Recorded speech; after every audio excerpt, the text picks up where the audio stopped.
Hello guys, welcome back all. So today ఈరోజు మనం machine learning గురించి తెలుసుకుందాం. Code it. మనం యాక్చువల్గా కోడ్ చేద్దాం లీనియర్ రిగ్రెషన్ ప్రాబ్లం ఒకటి. సో ఫస్ట్ వచ్చేసి మీరు అందరూ చేయాల్సింది గూగుల్ కొలాబ్లో ఇది ఇన్స్టాల్ చేయండి. రిక్వైర్మెంట్ ఆల్రెడీ సాటిస్ఫైడ్ అని నాకు చూపిస్తుంది, కానీ మీకు ఇదైతే చూపించదు. నెక్స్ట్ వచ్చేసి మెషిన్ లెర్నింగ్ అంటే machine learning ability to learn from data. ఆ లెర్నింగ్ ఏదైతే అయిందో దాని మీద యూజ్ చేసి మనం డెసిషన్స్ క్రియేట్ చేస్తాం న్యూ డేటా మీద, తెలియని డేటా మీద. అండ్ ఎవ్రీడే లైఫ్లో మీకు తెలిసిందే రికమెండేషన్ సిస్టమ్స్, నెట్ఫ్లిక్స్లోని వాయిస్ అసిస్టెంట్స్, సిరి, అలెక్సా, మీ స్మార్ట్ ఫోన్స్లో మీ జీమెయిల్ చేసేది స్పామ్ డిటెక్షన్, ఫేషియల్ రికగ్నిషన్. మీ ఫోన్ అన్లాక్ చేయాలంటే మీ ఫేస్ ఫీచర్స్ని నేర్చుకొని అన్లాక్ చేస్తుంది. ట్రాఫిక్ ప్రెడిక్షన్, మనం గూగుల్ మ్యాప్స్లో పెట్టామనేసి అంటే హైటెక్ సిటీ నుంచి ఉప్పల్ వరకు వెళ్ళాలి అనేసి అంటే మనకి డిస్టెన్స్ చూపిస్తుంది ట్రాఫిక్ బట్టి. So that is traffic prediction. Health care, disease diagnosis, మనకి జీన్స్ యొక్క ఎక్స్ప్రెస్ అయ్యే విధానం బట్టి ఏ డిసీజ్ అన్నది మనకి ఫ్యూచర్లో రాబోతుంది అన్నది కూడా డిసీజ్ డయాగ్నోసిస్ చేస్తారు. నెక్స్ట్ పర్సనలైజ్డ్ మెడిసిన్, ప్రతి ఒక్క మనిషి సిమ్టమ్స్ని మనం చూసి సేమ్ మెడిసిన్ ఇచ్చేస్తే కొంతమందికి సైడ్ ఎఫెక్ట్స్ వస్తాయి. అలా రాకుండా ప్రీవియస్ మెడికల్ హిస్టరీని యూస్ చేసి మనం వాళ్ళకంటూ ఒక మెడిసిన్ని డెవలప్ చేయడం, ఇది చాలా costly. And next drug discovery, మనం కోవిడ్కి వ్యాక్సిన్స్ని కనిపెట్టినప్పుడు బయటనైతే మనం ఒక వ్యాక్సిన్ని క్రియేట్ చేయాలంటే చాలా కాస్ట్ అవుతుంది. సో మనం మెషిన్ లెర్నింగ్లో పెడితే ఓకే, ఇంత యాక్యురసీలోని నువ్వు ఈ డ్రగ్ని నువ్వు డిజైన్ చేయొచ్చు అని మనకు ఒక అవుట్పుట్ ఇస్తుంది. అండ్ అలాగే drug discovery. And DHR again it goes back to disease diagnosis and personalised medicine. Predictive analytics for outbreaks అంటే సునామీలు ఇలాంటివన్నీ కూడా. అండ్ ఆల్సో డిసీజెస్ కూడా అవుతాయి, ఎందుకంటే మనం హెల్త్ కేర్లో మాట్లాడుతున్నాం కాబట్టి పలానా ఏరియాలో మలేరియా ఎప్పుడు రావచ్చు, ఫ్లూ ఎప్పుడు రావచ్చు, ఫ్లూ వ్యాక్సిన్స్ మనం ఎప్పుడు స్టాక్లో పెట్టుకోవాలి, ఇలాంటివన్నీ కూడా. ఇది ఇంపార్టెంట్ అండి. ఫైనాన్స్లో ఫ్రాడ్ డిటెక్షన్ అనేది ఎక్కువ బల్క్ అమౌంట్లో మనం మనీ ట్రాన్స్ఫర్ చేస్తే శివాజీ సినిమాలో లాగా వీళ్ళు అకౌంట్స్ని బ్లాక్ చేస్తారు. సో ఫ్రాడింగ్ పని ఏమైనా చేస్తాం అనుకుని అలాంటివి. ఇవన్నీ కూడా జనరల్ ఎగ్జాంపుల్స్, మీకు చూస్తేనే అర్థమైపోయింది. అండ్ నెక్స్ట్ వచ్చేసి సూపర్వైజ్డ్ లెర్నింగ్. మనకి మెషిన్ లెర్నింగ్లో 3 ways ఉంటాయండి: supervised, unsupervised and reinforcement learning. Supervised learning అంటే వచ్చి లేబుల్డ్ డేటా, అంటే మనం ఏ డేటా మీద మనం అయితే లెర్నింగ్ ప్రాసెస్ స్టార్ట్ చేస్తున్నామో అది మనకు ఆల్రెడీ ముందే తెలుసు. సో మీరు ఇంకో విధంగా ఎలా అర్థం చేసుకోవచ్చు అంటే this label data acts as a supervisor, అంటే మనకు ఒక టీచర్ ఉన్నాడు, వాడు ఈ లెర్నింగ్ ప్రాసెస్ని గైడ్ చేస్తున్నాడు అన్నట్టు.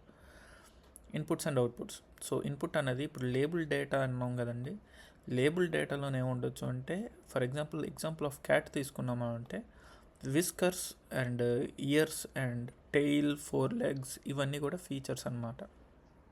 సో అన్ని ఫీచర్స్ని మనం ఇన్పుట్ చేస్తే మనకి ది లేబుల్ అంటే the target variable, the output మనకి ఏమని ప్రిడిక్ట్ చేయాలి మన మోడల్ అంటే అది క్యాట్ అని ప్రిడిక్ట్ చేయాలన్నమాట. సో లెర్నింగ్ ప్యాటర్న్ అనేది the algorithm analyses the label data to find a pattern or relationship between the inputs and outputs. So model input and output మధ్య ఒక రిలేషన్ని, ఒక ప్యాటర్న్ని అది అనలైజ్ చేసుకొని నేర్చుకొని మనకు అవుట్పుట్ అనేది తెలియని డేటా మీద ఇస్తుంది. సో సూపర్వైజ్డ్ లెర్నింగ్ అనేది 2 types ఉన్నదండి. ఒకటి ఏంటంటే క్లాసిఫికేషన్. మనం ఈ క్లాసిఫికేషన్లో సిగ్మాయిడ్ కర్వ్ అంటే లాజిస్టిక్ రిగ్రెషన్ అనేది, సిగ్మాయిడ్ కర్వ్ అంటే అది మ్యాథమెటికల్ కాన్సెప్ట్, బట్ ఒక సర్టెన్ థ్రెషోల్డ్ మీద పలానాది స్పాము, పలానాది నాట్ స్పాము అంటే మనం చెప్తాం కదండి, ఒక హాఫ్ అంటే యావరేజ్ సినిమా బాగుంది, యావరేజ్ కంటే తక్కువ, యావరేజ్ కంటే ఎక్కువ అని ఆ విధంగా పనిచేస్తుంది క్లాసిఫికేషన్ అనేది. యావరేజ్ కంటే తక్కువ అంటే బాగాలేదని, యావరేజ్ కంటే ఎక్కువ ఉంటే పర్లేదు అని. నెక్స్ట్ వచ్చేసి రిగ్రెషన్ వచ్చేసి linear regression, lasso regression, ridge regression అనేసి ఉంటాయి. మీకు ఇది నేను ఎక్స్ప్లెయిన్ చేయాలండి. ఇది వచ్చి ఫ్రమ్ sklearn.model. మన సింటాక్స్ వచ్చేసి ఇలా ఉంటుంది.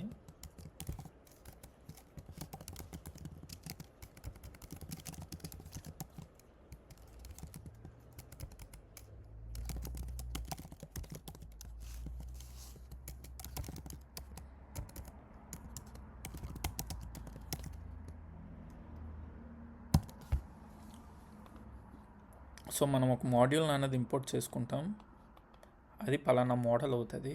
ఆ మోడల్ని మనం ఇలా మెన్షన్ చేసి ఫిట్ చేస్తాం. అంటే ఏంటంటే మనం ఎక్స్ అండ్ వై వాల్యూస్ని మీకు కింద ఎక్స్ప్లెయిన్ చేస్తా. ఎక్స్ అండ్ వై వాల్యూస్ని మనం ఇన్సర్ట్ చేసి తెలియని ఎక్స్ వాల్యూస్ మీద మనం ప్రెడిక్షన్స్ అనేవి చేస్తాం. సో ఇది మీకైతే అవసరం లేదు. ఫ్రమ్ sklearn డాట్ ఇలా అయితే ఉంటుంది. ఇవన్నీ కూడా మీకు ఎక్స్ప్లెయిన్ చేస్తా, కంగారు పడకండి. సో మన డేటా సెట్ వచ్చేసి హౌస్ డేటా. బట్ ఇందులో ఏమున్నదంటే డిక్షనరీ ఫార్మాట్లో ఉంది and square footage square feet అన్నది ఒక కీ. అంటే ఇవన్నీ కూడా డిక్షనరీలోని కీస్ అంటారు, ఈ రెడ్గా ఉన్నవన్నీ. ఇవన్నీ కూడా దాని కరస్పాండింగ్ వాల్యూస్. ఓకేనా? అండ్ అవి నేను లిస్ట్ ఫార్మాట్లో ఇచ్చుకున్న వాల్యూస్ అన్నీ. ఇప్పుడు నేను ఇంపోర్ట్ pandas spd అని కొట్టి ఒక డిక్షనరీ నుంచి కానీ మీరు read_csv అన్నది మీరు నా ప్రీవియస్ వీడియోలో చూసుంటే మీకు అర్థమయ్యేది. అలా కాకుండా CSV ఫైల్ లేకుండా నేను జస్ట్ ఇలాగ డిక్షనరీ నుంచి కానీ నేను చెయ్యాలి అనుకుంటే అన్నీ మీకు తర్వాత ఎక్స్ప్లెయిన్ చేస్తాను, కంగారు పడకండి. pd.dataframe అని కొట్టి హౌస్ డేటా అని కొట్టంగానే ఇప్పుడు నేను ఇది రన్ చేశాను. చేయగానే చూసారా నాకు మళ్ళీ ఒక డేటా ఫ్రేమ్ ఫార్మాట్లో వచ్చేసింది. ఇప్పుడు నేను ఫీచర్స్ని తీసుకుంటా. ఫీచర్స్ ఏంటి? Square footage, number of bedrooms, number of bathrooms, year built, neighbourhood score. Neighbourhood score అంటే మనకి ఆ నైబర్హుడ్లోనికి మనకి ఎంత రేటింగ్ ఇస్తారు 10కి అన్నట్టు. ఇప్పుడు 0 అంటే వర్స్ట్గా ఉన్నదా, నైబర్హుడ్ బాగాలేదు, చుట్టూ ఉన్న జనాలు ఎవరు బాగాలేదు, డ్రగ్స్ అని ఏమో ఉంటాయి కదా. అయితే మనం ప్రెడిక్ట్ చేయాల్సింది వచ్చేసి ఏంటండి, హౌస్ ప్రైస్. అంటే ఈ ఫీచర్స్ని అంటే ఈ వాల్యూస్ని అన్నీ మనం అవగాహన ఒక పరిధిలో కన్సిడరేషన్లోకి తీసుకుంటే మనకి హౌస్ ప్రైస్ అనేది ఎలా ఉంటుంది. సో ఇది నేను రన్ చేస్తాను అనుకోండి. సో df.features లేదా మీరు ఎప్పుడన్నా కూడా ఇది డబల్ ఇదిలో నీయాలి. ఓకేనా? df ఇలాగా మీరు డబల్ స్క్వేర్ బ్రాకెట్స్లో వేస్తేనే అది వర్క్ అవుతుంది. ఎందుకంటే డేటా ఫ్రేమ్ ఫార్మాట్లో తీసుకోవాలి. అది మీరు ఇలాగ ఒక బ్రాకెట్లో ఇచ్చినా కూడా అది పనిచేయదు. ఇలా 2 అయితే ఇవ్వాలి పక్కాగా. సో డిఎఫ్ ఫీచర్స్ అని నేను ఇచ్చాను కదా. నెక్స్ట్ డిఎఫ్ హౌస్ ప్రైస్, నేను ఇది ప్రెడిక్ట్ చేయాలనుకుంటున్నా. ఇప్పుడు ఇది న్యూ హౌస్ డేటా. అంటే ఏంటంటే ఈ డేటా ఫ్రేమ్లో లేదు నేను ఇప్పుడు ఇచ్చిన డేటా. ఇదేంటంటే నేను కావాలనుకుంటున్న ఇల్లుకి, నేను కొత్తగా చూసిన ఇల్లుకి ఇది డైమెన్షన్స్ అనుకోండి, ఇవి ఫీచర్స్ అనుకోండి. ఆల్రెడీ నాకు ఇక్కడ ఉండే డేటా బేసిస్ మీద నేను ఈ వాల్యూస్ కానీ ఇన్సర్ట్ చేస్తే నాకు ఎంత రావచ్చు ప్రెడిక్షన్ అన్నమాట. మనం అదే కదా చేద్దాం అనుకున్నాం. సో ఇది sklearn.linear మోడల్. మనం ఇందులో నుంచి ఇది ఇంపోర్ట్ చేసుకున్నాం. ఇది మీకు ఆల్రెడీ ప్రీవియస్ వీడియోస్లో import numpy np. Okay, model equal to linear regression. ఇప్పుడు ఈ లీనియర్ రిగ్రెషనే నేను ఒక ఆబ్జెక్ట్ క్రియేట్ చేసా, ఒక ఇన్స్టెన్స్ క్రియేట్ చేసి ఇప్పుడు దాని మీద నేను ఫిట్ చేశా. అంటే ఏంటి, ఈ వాల్యూస్ పెట్టా నేర్చుకోమని. ఈ ఎక్స్ వాల్యూ, ఈ వై వాల్యూ నేర్చుకొని ఈ న్యూ హౌస్ డేటా ఇచ్చాను చూడండి. ఇది ఆల్రెడీ నేర్చేసుకుంది ఇక్కడతోని, అయిపోయింది. ఇంకా నేర్చుకోవడం ప్రాసెస్ అయిపోయింది. నువ్వు నాకు ప్రెడిక్ట్ చెయ్యు అనేసి అని ఇక్కడ మోడల్కి చెప్తున్నా. model.predict దేన్ని ప్రెడిక్ట్ చేయాలి, ఈ హౌస్ వాల్యూస్ని ప్రెడిక్ట్ చేయాలి.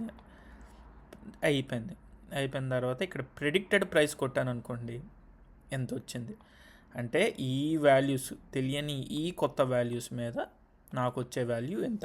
ఇప్పుడు నేను ఇక్కడ నెంబర్ ఆఫ్ బెడ్రూమ్స్ పెంచాను అనుకోండి, నాకు ప్రైస్ పెరగాలి కదా, అంతే కదా. ఇప్పుడు 383049 కంటే ఎక్కువ రావాలి. ఇప్పుడు నేను ఇది రన్ చేసి చూసారా, బెడ్రూమ్స్ పెరిగే కొద్దీ ప్రైస్ పెరుగుతుంది. ఇప్పుడు నేను బెడ్రూమ్స్ ఎంత పెంచుతాను అనుకోండి, చూసారా, అదన్నమాట సంగతి. సో మీరు వాల్యూస్ పెంచే కొద్దీ కూడా ఇక్కడ ప్రతి వాల్యూ ఆల్టర్ చేసినప్పుడు కూడా తగ్గిపోయేది. ఇప్పుడు నేను ఇక్కడ 1 బెడ్రూమ్ పెట్టాను అనుకోండి, నాకు ఇంకా తగ్గిపోవాలి ప్రైస్, అలాగన్నమాట సంగతి. సో ఇలాగా మనం లీనియర్ రిగ్రెషన్ అన్నది వాడతాం. Okay, I hope you understand. దీని తర్వాత ఇంకా యాక్యురసీ ఉంటుంది, మెట్రిక్స్ ఉంటాయి, మనం ఎలాగైతే ఒక దాని మీద రిలై అవ్వచ్చో అనేసి అని. ఇప్పుడు ఈ వాల్యూ కరెక్ట్ అనేది రైట్ ఏంటి, నాకు ప్రూఫ్ ఏంటి. సో ఇలాంటివన్నీ కూడా ఉంటాయి, అవన్నీ కూడా నాకు తర్వాత చెప్తాను. బట్ మీరైతే తెలుసుకోండి. ఒకటే గుర్తుపెట్టుకోండి, చాలా ఈజీ, కంగారు అయితే పడకండి. కంగారు పడితే మీకేమీ చేయాలన్న మోటివేషన్ రాదు, గాబరా పడుతూనే ఉంటారు. అంతా కూడా చాలా సింపుల్గా ఈజీగా తెలుసుకుందాము మెల్లమెల్లగా. అన్నీ టైమే చెప్తుంది. Hope your all okay. Take care మరి. బాయ్.